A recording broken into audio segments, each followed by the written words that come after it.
Sponsored by Exclusio Acrylic. Elevating surfaces, enriching spaces.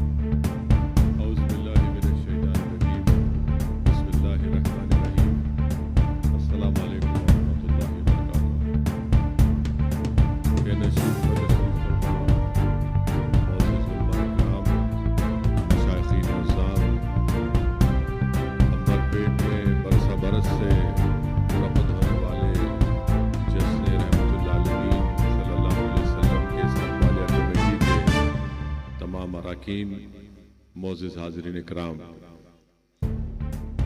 मैं शुरुआत में आपसे माज़रत चाहता हूँ कि मैं बहुत ही जल्दी इस जलसे में आ गया और जल्दी आने का मकसद भी ये था कि मैं जलसे रहमतुल्लाह आलमीन सल्लल्लाहु अलैहि वसल्लम के इस जलसे में शिरकत से महरूम ना हूँ। और दूसरी अहम वजह ये है कि आप जानते हैं कि असम्बली इंतखाबात की तारीख़ों का ऐलान हो चुका है और असम्बली इंतखाबात की तारीख़ के ऐलान के साथ ही ज़ाब्ते अखलाक नाफिद हो जाता है। और मैं नहीं चाहता हूँ कि मैं किसी भी किस्म से बहैसियत मजलिस इत्तेहादुल मुस्लिमीन के एक सिपाही के तौर पर मैं उस ज़ाब्ते अखलाक की खिलाफ वर्जी करूँ, और ना मैं ये नहीं चाहता कि हमारे मुखालिफिन को कोई मौका मिले कि वो उसका फ़ायदा उठा सके।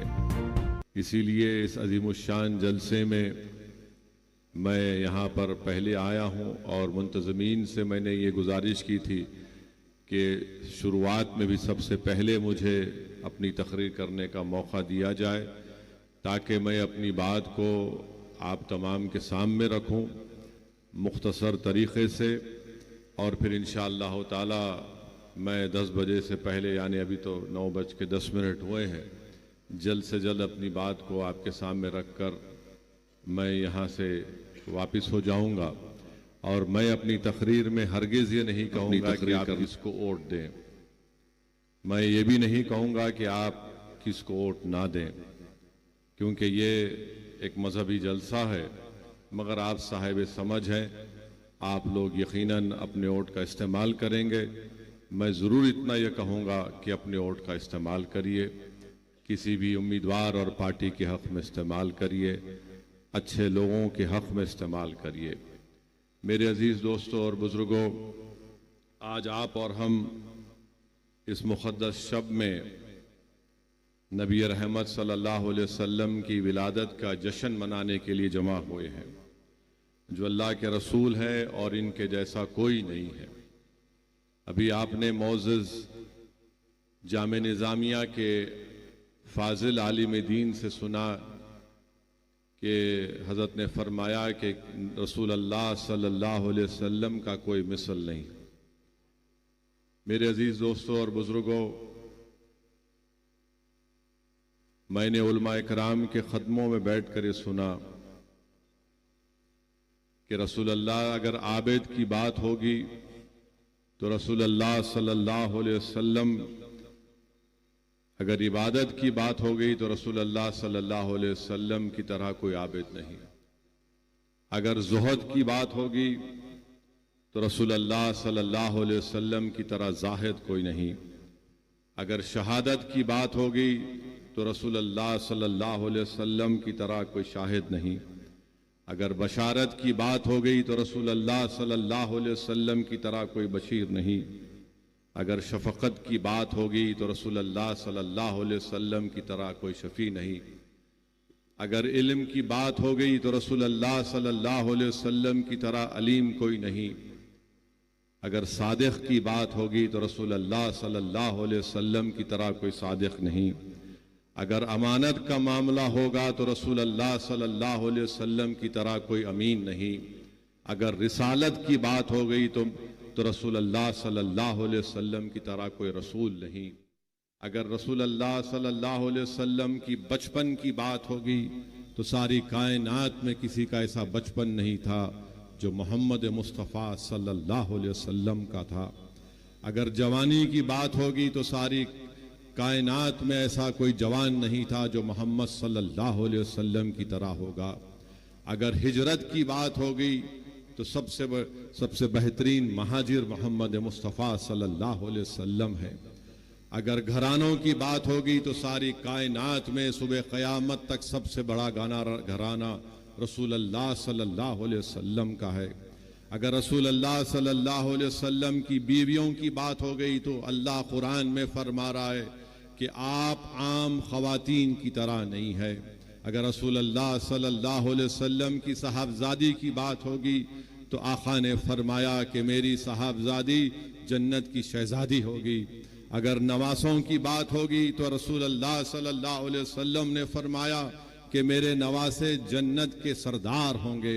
मेरे अजीज दोस्तों, जिस शहर में रसूल अल्लाह सल्लल्लाहु अलैहि वसल्लम की वलादत हुई वो मक्का की पाक सरजमीन, दुनिया में मक्का से पाक कोई सरजमीन नहीं। रसूल अल्लाह सल्लल्लाहु अलैहि वसल्लम की मस्जिद की बात होगी तो सारी कायनात में काबतुल्लाह के बाद रसूल अल्लाह सल्लल्लाहु अलैहि वसल्लम की मस्जिद नबवी है। अगर किताबों की बात होगी तो दुनिया में कायनात में कुरान करीम से बड़ी कोई किताब नहीं। अगर उम्मत की बात होगी तो रसूल अल्लाह सल्लल्लाहु अलैहि वसल्लम की उम्मत से बेहतरीन कोई उम्मत नहीं। मेरे अजीज दोस्तों और बुजुर्गों, रसूल अल्लाह सल्लल्लाहु अलैहि वसल्लम सिर्फ अल्लाह के नबी नहीं। अगर आप नबूवत को देखेंगे तो हजरत आदम अलैहिस्सलाम से लेकर हजरत ईसा अलैहिस्सलाम तक नबी हर नबी है, मगर मेरे और आपके आका नबी और आखिर ज़मा है। मेरे और आपके आका नबियों के नबी हैं। मेरे और आपके आका मोहम्मद मुस्तफ़ा सल्लल्लाहु अलैहि वसल्लम हजरत आदम से पहले भी नबी थे और सुबह क़यामत तक कोई नबी आने वाला नहीं। मेरे अजीज दोस्तों और बुजुर्गों, इसीलिए अल्लाह के रसूल सल्लल्लाहु अलैहि वसल्लम ने इरशाद फरमाया कि अल्लाह ने मुझे सारी इंसानियत की तरफ नबी रसूल बनाकर भेजा है। अगर आप उलमाए कराम के बसीरत अफरोज खिताबात को सुनेंगे तो अल्लाह सुब्हानहू व तआला ने अपने नबियों को किसी एक इलाके के लिए, एक मुल्क की तरफ भेजा, मगर मोहम्मद मुस्तफ़ा सल्लल्लाहु अलैहि वसल्लम को अल्लाह ने सारी कायनात के लिए, सारी इंसानियत के लिए नबी बनाकर भेजा। मेरे अजीज दोस्तों और बुजुर्गों, मेरा नबी, आपका नबी किसी अरब और अजम का नबी नहीं। मेरा नबी किसी मगरिब या शुमाल या जुनूब का नबी नहीं। मेरे नबी की रिसालत, मेरे नबी की नबूवत हमागिरी है और आसमानों तक है। मेरा नबी इंसानों का नबी, मेरा नबी नबियों का नबी, मेरा नबी फरिश्तों का नबी। मेरे अजीज दोस्तों और बुजुर्गों, अल्लाह सुब्हानहू व तआला कुरान करीम में सूरह दुहा में फरमाता है कि ऐ मेरे महबूब, ऐ मेरे हबीब, हम आपको इतना देंगे कि आप राजी हो जाएंगे। उलमाए कराम ने फरमाया, उलमाए कराम के खिताबात को मैंने सुनकर आपके सामने कह रहा हूं कि कुरान करीम व दुहा में अल्लाह ने फरमाया कि ऐ मेरे हबीब, हम आपको इतना देंगे कि आप राजी हो जाएंगे। अल्लाह की नूरी मखलूक फरिश्ते अल्लाह की रजा चाहते हैं।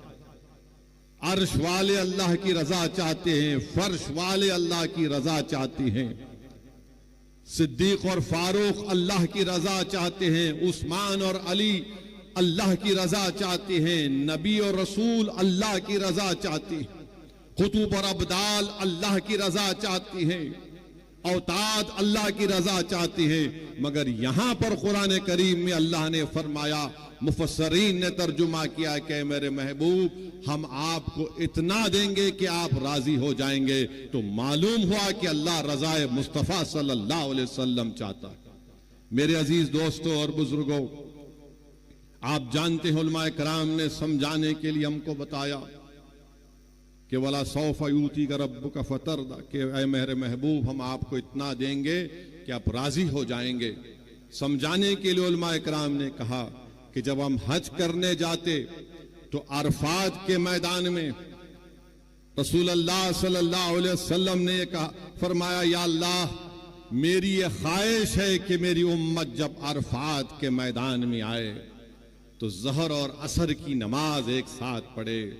या अल्लाह, मेरी ये ख्वाहिश है कि मेरी उम्मत जब हज करने आए तो मीना और मुज़दलिफ़ा में मगरिब और इशा मिलाकर पढ़े तो अल्लाह ने फरमाया कि मेरे हबीब, मेरे महबूब, ये आपकी ख्वाहिश है, हम इसकी इजाजत देते हैं। तो सुबह क़यामत तक जो कोई भी हाजी अरफात के मैदान में जाएगा तो ज़ोहर और असर मिलाकर पढ़ना पड़ेगा।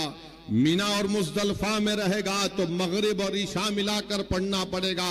अगर अकेले पढ़े तो अल्लाह के पास वो नमाज काबिल कबूल नहीं।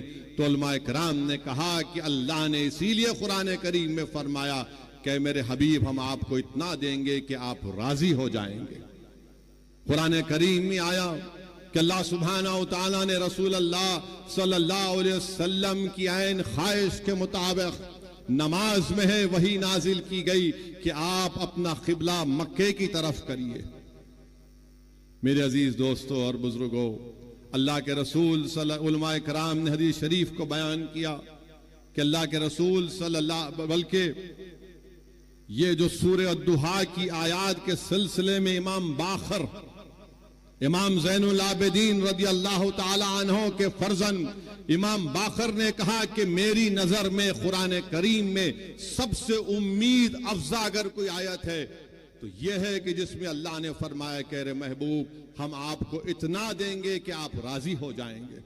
हजरत अली रज़ी अल्लाह ताला अन्हो से रिवायत है कि अल्लाह के रसूल सल्लल्लाहु अलैहि वसल्लम ने फरमाया कि हशर का मैदान होगा, हिसाब किताब होगा और मैं अल्लाह मुकाम महमूद पर होऊंगा और मैं सजदे में रहूंगा और अल्लाह फरमाएगा कि मेरे हबीब, अपने सर को उठाइए और आप मांगिए। तो रसूल अल्लाह सल्लल्लाहु अलैहि वसल्लम अपनी हर उम्मती के लिए शिफात करेंगे। अल्लाह पूछेगा, महबूब, मेरे हबीब, आप राजी हैं? आक़ाए दो आलम सल्लल्लाहु अलैहि वसल्लम फरमाएंगे, नहीं मेरे रब, मैं राजी नहीं हूं, मेरी उम्मती को जहन्नम से निकाल और उनको जन्नत में दाखिल कर दे। मेरे हदीस शरीफ में आया, मेरे अजीज दोस्तों और बुजुर्गों, जो कोई भी दर रसूल पर आता वो खाली नहीं जाता था। हदीस शरीफ में आया कि अल्लाह के रसूल सल्लल्लाहु अलैहि वसल्लम ने कभी भी अपनी जबान मुबारक से ला नहीं कहा। ला का माने अरबिक में उलमा बोलेंगे कि नहीं, सिवाय कलमे शहादत को पढ़ने के लिए। हजरत रबिया रज़ी अल्लाह तआला अन्हु, रसूल अल्लाह सल्लल्लाहु अलैहि वसल्लम ने फरमाया कि पूछो क्या चाहते मांगते हो। उन्होंने अर्ज़ किया, रसूलुल्लाह सल्लल्लाहु अलैहि वसल्लम, जन्नत में आपकी रफाकत चाहता हूं। आका ने फरमाया कि तुमको जन्नत मेरी रफाकत मिलेगी। हजरत क़तादा रज़ी अल्लाह तआला अन्हु जंग में है, जिहाद में है, आंख फूट जाती है,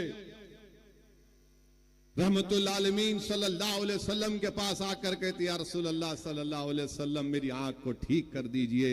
रहमतुल आलमीन सल्लल्लाहु अलैहि वसल्लम फरमाते हैं कि क्या तू जन्नत नहीं तलब करेगा?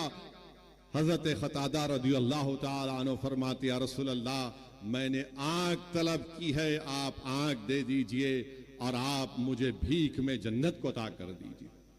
मेरे अजीज दोस्तों और बुजुर्गों, क्योंकि वक्त बहुत कम है, जैसा कि मैंने आपसे कहा, क्योंकि ज़ाब्ते अखलाक का कानून नाफिद है, मैं किसी को भी मौका नहीं देना चाहता हूं, क्योंकि अल्हम्दुलिल्लाह मेरे काफी दुश्मन हैं, रोज बरोज बढ़ते रहते हैं, हर तकरीर को सुनते हैं बेचारे, तो मैं उनको भी मौका नहीं देना चाह रहा हूं और एडमिनिस्ट्रेशन भी जानता है।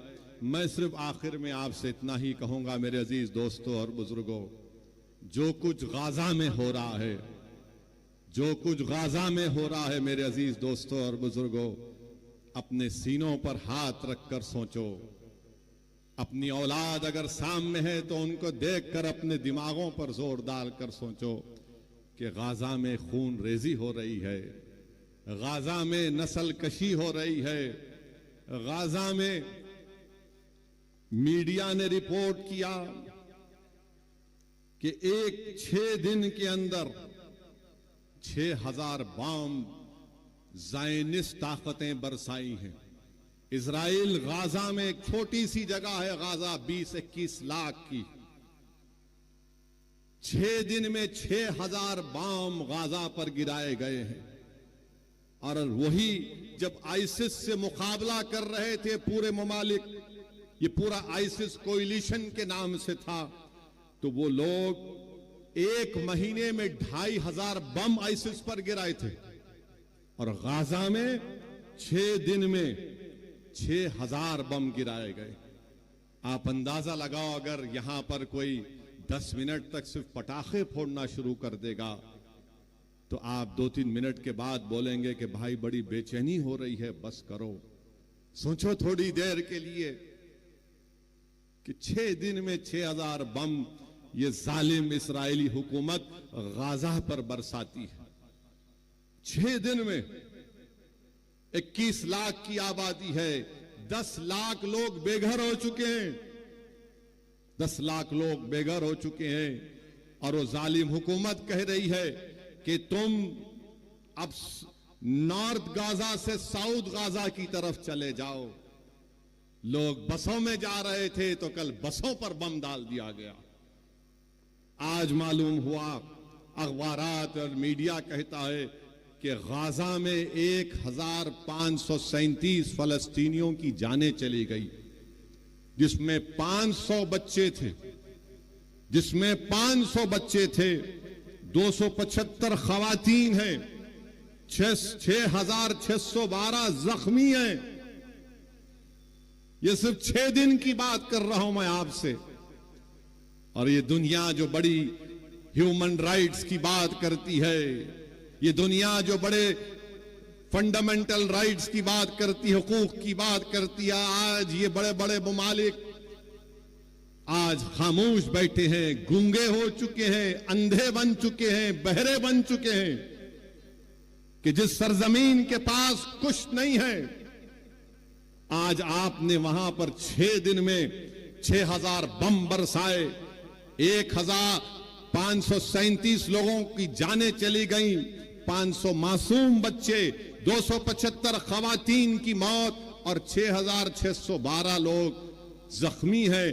पीने का पानी नहीं है 20 लाख 21 लाख लोगों के पास।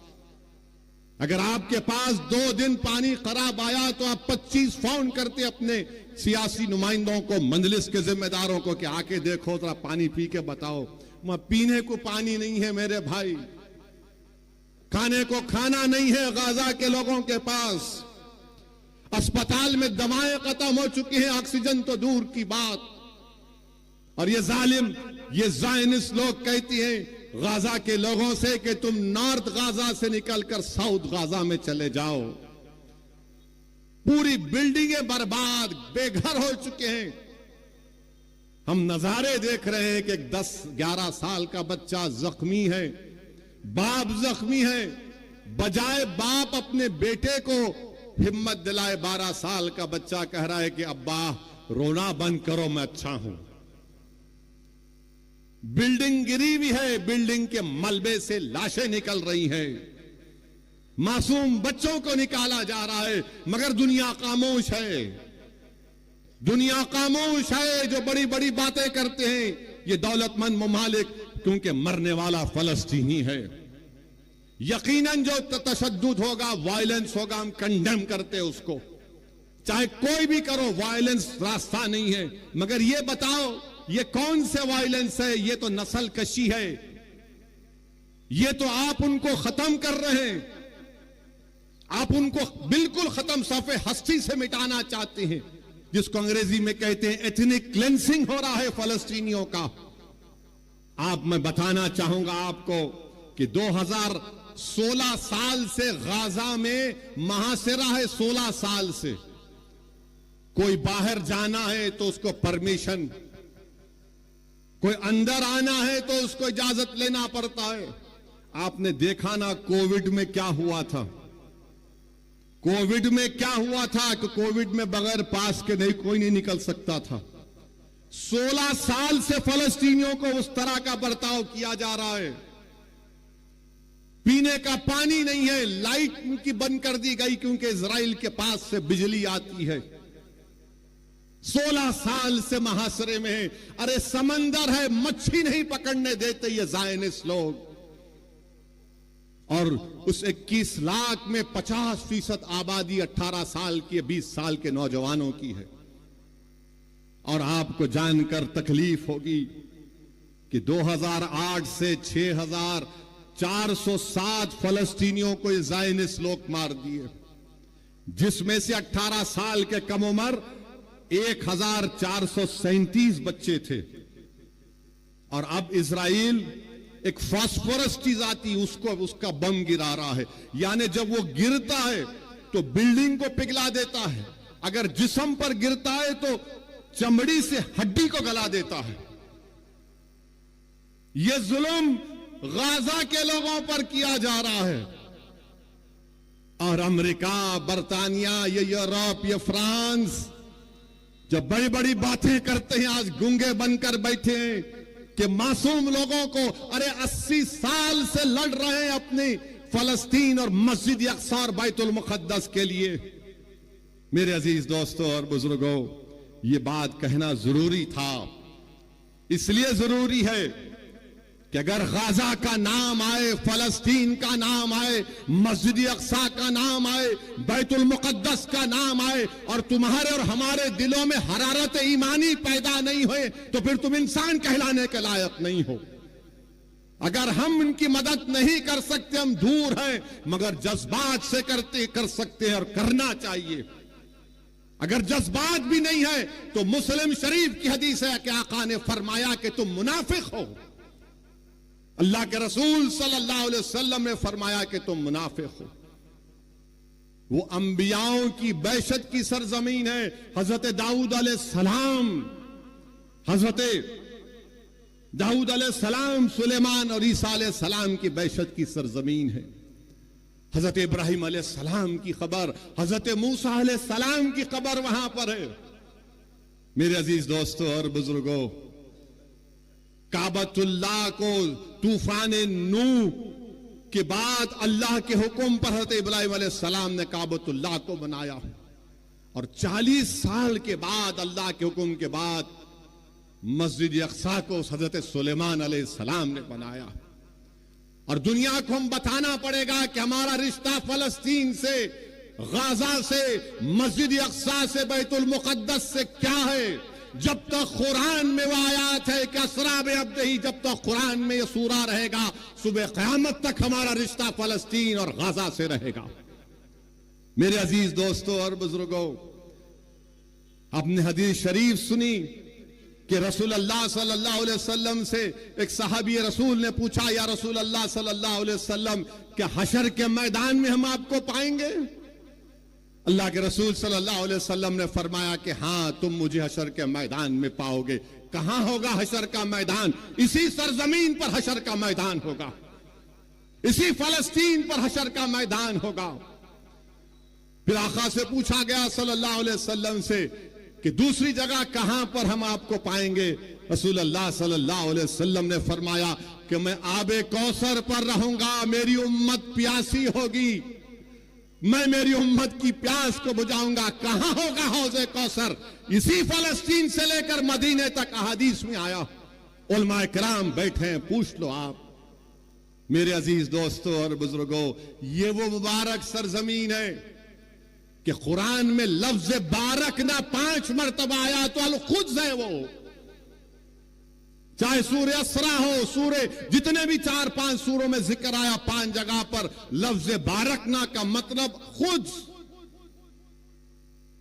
अल्लाह के रसूल सल्लल्लाहु अलैहि वसल्लम ने फरमाया कि बड़ी खूब जगह है ये, बड़ी खूब जगह है।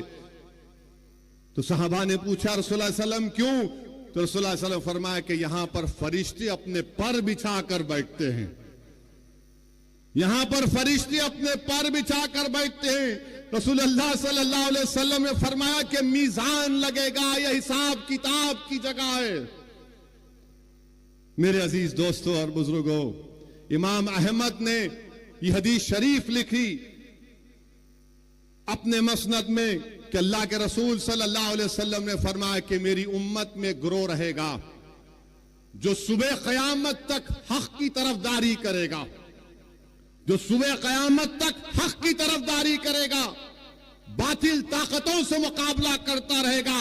उनके पास दौलत नहीं होगी मगर हक की तरफदारी करते रहेंगे कि क़यामत भी आ जाएगी। तो तो साहबा इकराम ने पूछा, या रसूल अल्लाह वो कौन सी जगह होगी? तो आकाए दो आलम सल्लल्लाहु अलैहि वसल्लम ने फरमाया, अल खुद्स, अल खुद्स, अल खुद्स। मेरे अजीज दोस्तों और बुजुर्गों, इसीलिए हमको अपने सीनों में गाजा के अवाम की तकलीफ को महसूस करनी चाहिए। वो जो 500 बच्चे मरे, तकलीफ को महसूस करो। वो तुम्हारी औलाद तो नहीं है, मगर सोचो अगर तुम्हारी औलाद मर जाती। सोचो थोड़ी देर के लिए वो कोविड में जब हम लाशों को उठा उठा कर डर डर कर लेकर जा रहे थे, सोचो थोड़ी देर के लिए, 1 साल 2 साल नहीं, 70 साल से ये मुजाहिद, ये गय्यूर कौम अगर पूरी दुनिया में हक की सरबुलंदी के लिए और बातिल की शिकस्त के लिए अगर किसी सरजमीन पर मुबारक रूहों का खून गिरा है तो मसले फलस्तीन पे गिरा है। मस्जिद अक्सा, बैतुल मुकद्दस के लिए खून बहाया जा रहा है। मैं सलाम करता हूं उन माओं को जिन्होंने इन बहादुर बच्चों को पैदा किया, जो ज़ायनिस्ट लोगों की गोलियों का निशान बन रहे हैं, जो बमों से उनकी मौत हो रही है। मगर दुनिया ये जान ले कि जब तक हम जिंदा है दुनिया जिंदा है, जब हम नहीं तो दुनिया भी नहीं। याद रखो, मौत से डरने वाले हम नहीं, हम अपना मुकद्दर लिखा कर लाए हैं कि अल्लाह मेरी जिंदगी में लिख चुका है, तुम्हारी जिंदगी में लिख चुका है। मगर सवाल यह है कि तुम अपनी जिंदगी गुलामों की तरह गुजारोगे या फिर तुम बहादुरों की तरह अपनी जिंदगी को गुजारोगे। लोग मुझसे पूछते हैं फोन करके कि असदुद्दीन अवैसी ये कैसा हो रहा है, ये क्या हो रहा है। लोग तकलीफ महसूस करते हैं और लोग पूछते हैं कि कहां है सलाहुद्दीन अय्यूबी, कहां है वो सलाहुद्दीन अय्यूबी। अरे तुम अपनी औलाद की क्या तरबियत कर रहे हो? कहां से सलाहुद्दीन पैदा होगा जब बाप अपनी औलाद के सामने अपनी मां की बेइज्जती करेगा? कहां से सलाहुद्दीन आएगा जब तुम बेटे के सामने, औलाद के सामने अपनी बीवी से गलत बर्ताव करते हो? कहां से सलाहुद्दीन आएगा जब नौजवान गुनाह करते हैं, जिना करते हैं? कहां से सलाहुद्दीन आएगा जब तुम जिना करते हो? कहां से सलाहुद्दीन आएगा जब तुम अपने ही हाथ से अपने भाई का कत्ल करते हो? कहां से सलाहुद्दीन पैदा होगा जब हमारी बेटियां गुनाह करती हैं? सलाहुद्दीन कैसे पैदा होगा? जब तुम नेक बनोगे, जब तुम गुनाहों से दूर रहोगे, तुम रसूलुल्लाह सल्लल्लाहु अलैहि वसल्लम से बेपनाह मोहब्बत करोगे, तमाम चीज और दुनिया से बढ़कर। सलाहुद्दीन अय्यूबी जिंदगी में जब तक बैतुल मुकद्दस मस्जिद अक्सा पर कामयाबी हासिल नहीं किया, उसकी पेशानी पर बल रहता था। बास जगह मैंने पढ़ा कि सलाहुद्दीन अय्यूबी जब तक फलस्तीन पर कामयाबी हासिल नहीं किया वो मुस्कुराता नहीं था। लोग उससे बोलते थे, सलाहुद्दीन तुम मुस्कुराते क्यों नहीं हो, तुम्हारी पेशानी पर बल क्यों नहीं आता? तो सलाहुद्दीन कहता था कि क़िबले अव्वल हमारा रहा है। 17 साल रसूलुल्लाह सल्लल्लाहु अलैहि वसल्लम ने क़िबला बनाया, वो जगह जहां पर आक़ाए दो आलम सल्लल्लाहु अलैहि वसल्लम जमीन से आसमानों पर अल्लाह का जाकर दीदार करे, उस जगह पर जब तक हम कामयाबी हासिल नहीं करते, सलाहुद्दीन कैसे मुस्कुराएगा? सलाहुद्दीन के पेशानी से बल कैसे जाएगा जब क़िबले अव्वल मेरे साथ नहीं? मेरे अजीज दोस्तों, बुजुर्गों, नौजवानों, तुम आज आराम से हैदराबाद में बैठे हो, तुम्हारे घरों पर बम नहीं गिर रहे हैं, तुम्हारे भाइयों का कत्ल नहीं हो रहा है, तुम बेघर नहीं हुए हो अल्हम्दुलिल्लाह। मगर गाजा के गरीब लोग 21 लाख की आबादी में 10 लाख बेघर हो चुके हैं। और ये जालिम इजरायली हुकूमत चाहती है कि इन तमाम गाजा के लोगों को खाली करा दिया जाए और उसको सिक्योरिटी जोन बनाकर इनको सीनाई के सहरा में ले जाकर छोड़ दिया जाए। कोई दुनिया खामोश है, सन्नाटा है। अरे जिसने मारे उनको देखो, मगर इन गाजा के गरीबों ने तुम्हारा क्या बिगाड़ा था? मीडिया में एक तरफा रिपोर्टिंग कि ऐसा हुआ वैसा हुआ फुला हुआ। अरे कभी तुमने देखा 70 साल से इजराइल ऑक्यूपायर है, इजराइल ऑक्यूपायर है, फलस्तीन ऑक्यूपाइड टेरिटरी है। ऑक्यूपेशन तुमको नहीं दिखता, जुल्म तुमको नहीं दिखता। बताओ, जिसके पास कमजोर है जालिम जुल्म कर रहा है तो जालिम का साथ दिया जा रहा है, और जिसको बेघर कर दिया गया। आपको मालूम कब मसला पैदा हुआ? 1918 में। समझाने के लिए कह रहा हूं नौजवानों, जब तुम अब बड़े हो गए, मुस्तकबिल तुम्हारा है नौजवानों। 1918 में यही ज़ायनिस्ट लोग वहां पर गए, बरतानिया से साजबाज किया और 1918 से फलस्तीनियों को भगाने का प्रोग्राम बनाया। और फिर 13 मई 1948 में 18 से लेकर 48 तक फर्स्ट वर्ल्ड वॉर हुई। उसके बाद से तरीके से, साजिशों से फलस्तीनियों को मारा गया, भगाया गया। और उसके बाद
इसीलिए मेरे अजीज दोस्तों और बुजुर्गों, इत्तेहाद को मजबूत रखो। याद रखो, तुमको हम तमाम, मुझसे तुमको नफरत होगी, मगर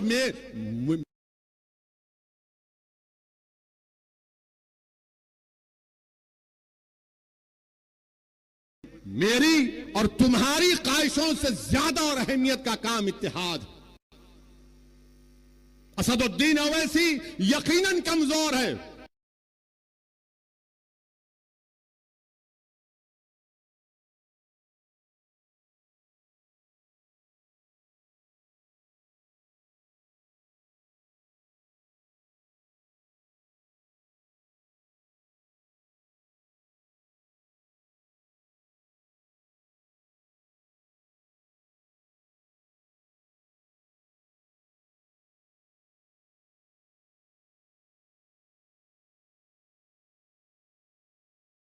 इस गुनाहगार की शैतान निकला है वो, जो ढकेल रहा है फलस्तीनियों को, ढकेल रहा है।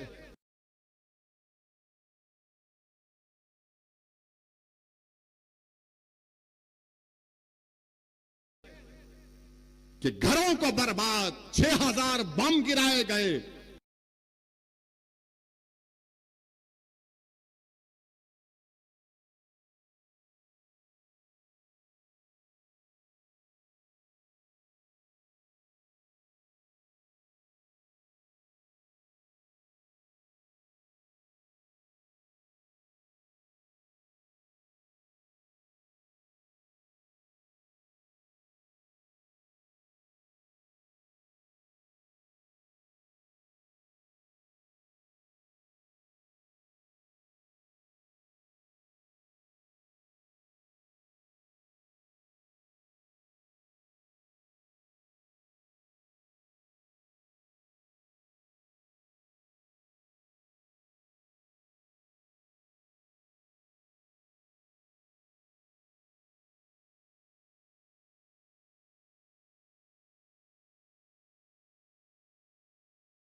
बेहतरीन से बेहतरीन हथियार अमेरिका दे रहा है।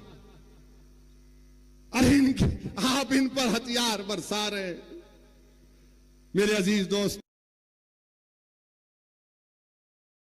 बेहतरीन से बेहतरीन हथियार अमेरिका दे रहा है। अरे आप इन पर हथियार बरसा रहे। मेरे अजीज दोस्तों और बुजुर्गों, अभी हमारे मुल्क के चीफ मिनिस्टर ने कह दिया, क्या कहा उन्होंने कि अगर कोई फलस्तीन का नाम लेगा तो उसको